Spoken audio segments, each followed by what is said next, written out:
All right, let's talk about the Jets. 31-6 embarrassing loss out in Arizona against the Cardinals with Matt O'Leary of the Just Jets podcast. Matt, what's going on, my man? How you feeling today? I guess as good as we can feel, right?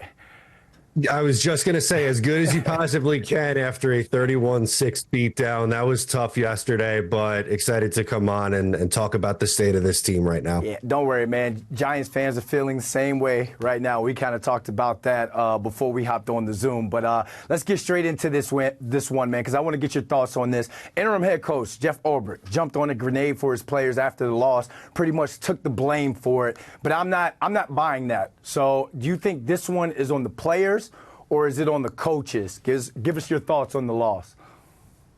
Yeah, absolutely. For me, I think this has to be on the players because they made an emphasis of talking about tackling going into this game, and they practiced tackling like it was, high school training camp before the start of the season. They were putting an emphasis on it, doing all these tackling drills, and they did not execute. To me, that's what it comes down to. This team, these players did not execute on Sunday, and some of their better players too, like Sauce Gardner is supposed to be this team's best player on the defensive side of the ball. I thought he got completely embarrassed by Trey McBride on his tackling attempt over the middle of the field. Jets could have gotten off the field on third down, maybe salvage that game. Instead, drive extends, and now you're down 21-6, and the game is pretty much over at this point. It looks like a team that quit, and there's only so many times you could just put this on the coach. Eventually, the players have to do what they're being paid to do, and we just did not see that on Sunday. Yeah, and Hassan Riddick, of all people, agree with you because he came out and said, this isn't on Brick. This one's on us, the players. That's a great accountability, but after losing 31-6, like no one's trying to hear anything. We're talking about an offense that only put up 207 total yards, 17 first downs on the day. Let's have that uncomfortable conversation, Matt. Is it time to sit Aaron Rodgers for Tyrod Taylor? Yeah, I thought in that game yesterday would have been a good opportunity to get Tyrod Taylor in the game. When the Jets were down big in the second half, Aaron Rodgers goes into the medical tent at one point, and to me, I thought, okay, this is it. This is your opportunity now. Transition, get Tyrod Taylor in the game. They did not elect to do that. Instead, Aaron Rodgers is toughing it out.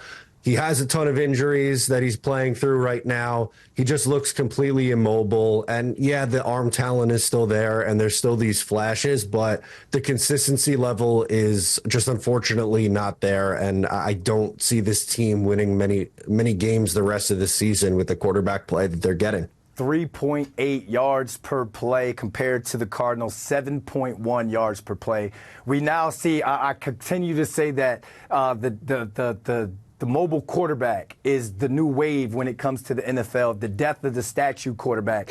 What Kyler Murray was able to do versus Aaron Rodgers, extending plays, running for first downs, touchdowns. I mean, it's just absolutely night and day. I got to get your thoughts on this because you think the fact that Russell Wilson is back to looking like Danger Russ and having the success that he's having make the Aaron Rodgers experiment look even worse. I think it really speaks to, like, when you bring up Russell Wilson, I think it really speaks to the state of these two franchises. The Pittsburgh Steelers are a team that they have a great head coach. They're a great organization and they get the best out of their players. The Jets don't.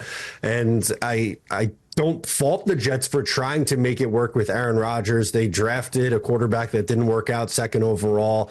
They got bold. They traded for Rodgers after they saw the success that Peyton Manning had in Denver and Tom Brady and Matthew Stafford. All those guys go to a second team and win a Super Bowl. The Jets try it and it just blows up in their face. So I don't blame them for going that route, but it's so frustrating to look and see these other teams have success. And then, like you mentioned, Russell Wilson has his career revitalized going to a good franchise in the Pittsburgh Steelers. So I wish I had a good answer for you and say, like, this is why it didn't work out, but I don't know. I don't know why it doesn't seem to work, and it doesn't help things that Russell Wilson goes to Pittsburgh and now looks like the better version of himself.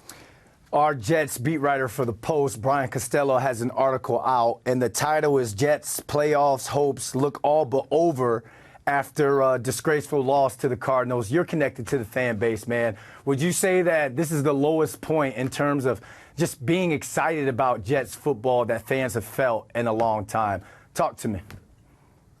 Yeah, absolutely. I think when you factor in what the expectations were for this season before getting into it, this is the most disappointing season in Jets history. There's been times where they've won less games. Like you could point to the 2020 Jets that went 2-14 or the Rich Kotite era. But unfortunately, when you look at the expectations that this Jets team in 2024 was supposed to be good, they were supposed to end the longest active playoff drought in all the four major sports here, and they fell flat on their face and they're not going to be able to do that. It brings it to a whole nother level. So I've never seen Jet fans like this before. Everyone just feels completely down. And I don't know if anyone has any good ideas to get them or the team out of this funk.